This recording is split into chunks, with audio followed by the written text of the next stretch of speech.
এই মুহূৰ্তত আন এটা ডাঙৰ খবৰ লৈ অহাৰ চেষ্টা কৰিছে মুখ্যমন্ত্ৰী ডক্টৰ হিমন্ত বিশ্ব শৰ্মাই এডিআৰিত অৱতীৰ্ণ হোৱা বা উত্তীৰ্ণ হোৱা যিসকল পৰীক্ষাৰ্থী আছিলে তেওঁলোকৰ বাবে ডাঙৰ খবৰ ঘোষণা কৰিছে যে মৌখিক পৰীক্ষা কেতিয়া হ'ব, স্কিল পৰীক্ষা কেতিয়া হ'ব, ফলাফল কেতিয়া ঘোষণা কৰা হ'ব, তৃতীয় বৰ্গ চতুৰ্থ বৰ্গই কি কৰিব লাগিব আৰু কেতিয়া নিযুক্তি দিয়া হ'ব, এই সকলো কথা ডক্টৰ হিমন্ত বিশ্ব শৰ্মাৰ তৰফৰ পৰা ৰাজ্যৰ লাখ লাখ যিসকল পৰীক্ষাৰ্থী আছে তেওঁলোকৰ বাবে ঘোষণা কৰা হৈছে।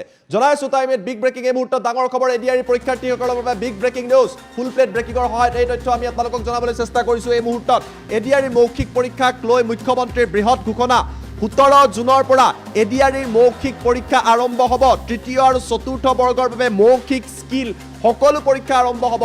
তৃতীয় বৰ্গৰ যিসকল পৰীক্ষাৰ্থী উত্তীৰ্ণ হৈছে তেওঁলোকে তিনিটা পৰীক্ষা দিব লাগিব। কি দিব লাগিব? ষ্টেনোগ্ৰাফাৰৰ বাবে উত্তীৰ্ণ হোৱা সকলে ষ্টেনোগ্ৰাফাৰৰ স্কিল টেষ্ট দিব লাগিব, প্ৰথম পৰীক্ষা জানি লওক। দ্বিতীয়তে ড্ৰাইভিঙত যিসকল উত্তীৰ্ণ হৈছে ড্ৰাইভিঙৰ স্কিল টেষ্ট তেওঁলোকে দিব লাগিব, অৰেল টেষ্টটো তেওঁলোকে দিব লাগিব।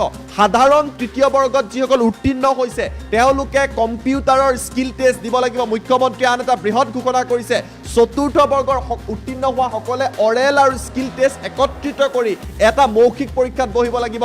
জুলাই মাহৰ 15 তাৰিখৰ পূৰ্বে সকলো মৌখিক আৰু স্কিল টেষ্টৰ পৰীক্ষা সম্পূৰ্ণ কৰা হ'ব আৰু 10 অক্টোবৰত যোগ্য প্ৰাৰ্থীয়ে চাকৰি লাভ কৰিবলৈ সক্ষম হ'ব, চৰকাৰী চাকৰি লাভ কৰিবলৈ সক্ষম হ'ব। পোষ্ট গ্ৰেজুৱেট শিক্ষক, গ্ৰেজুৱেট শিক্ষক, LP, ME সকলো শিক্ষক, স্বাস্থ্য বিভাগৰ পোষ্ট, আৰক্ষীৰ পোষ্ট সকলোৱে নিযুক্তি পত্ৰ পাব। খানাপাৰাত সকলোৱে চাকৰি পাব। অক্টোবৰৰ 10 তাৰিখে পাব। খানাপাৰাত নিযুক্তি পত্ৰ দিয়া হ'ব। 17 তাৰিখৰ পৰা অৰেল টেষ্ট, স্কিল টেষ্টৰ প্ৰক্ৰিয়া আৰম্ভ হ'ব। মুখ্যমন্ত্ৰীয়ে স্পষ্ট কৰি দিছে আৰক্ষী বা অসম পুলিচত যিসকলে আবেদন কৰিছিলে উত্তীৰ্ণ হৈছিলে তেওঁলোকেও 10 অক্টোবৰত চাকৰি পাব আৰু নৱেম্বৰ মাহত আকৌ নতুন চাকৰিৰ বিজ্ঞাপন ওলাব। আমাৰ লগত মুখ্যমন্ত্ৰীৰ এক্সক্লুজিভ মন্তব্য আহি পৰিছে, মন্তব্য আপোনালোকক দেখুৱাই লোৱাৰ চেষ্টা কৰিছোঁ। মৌখিক পৰীক্ষা অহা 17 জুনৰ পৰা আৰম্ভ হ'ব। আপোনালোকে জানে এডিআৰি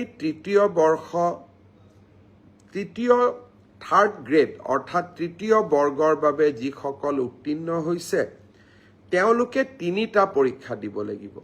যিসকলে ষ্টেনোগ্ৰাফাৰৰ পৰীক্ষা পাছ কৰিছে তেওঁলোকে ষ্টেনোগ্ৰাফাৰৰ স্কিল পৰীক্ষা দিব লাগিব।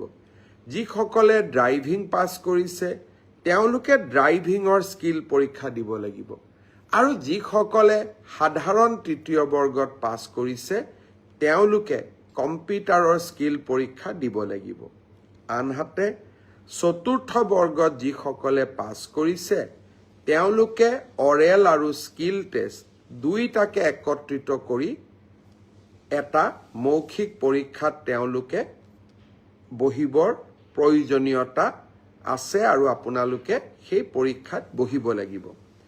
মই আশা কৰোঁ আমি জুলাই মাহৰ 15 তাৰিখৰ আগতে এই মৌখিক পৰীক্ষা বা স্কিল পৰীক্ষাৰ গোটেই পৰ্যায়টো শেষ কৰিম আৰু মই আগতেই কৈ অহাৰ দৰে 10 অক্টোবৰৰ দিনাখন আমি আপোনালোকৰ হাতত যোগ্যজনৰ হাতত নিয়োগ পত্ৰ তুলি দিবলৈ প্ৰচেষ্টা কৰিম।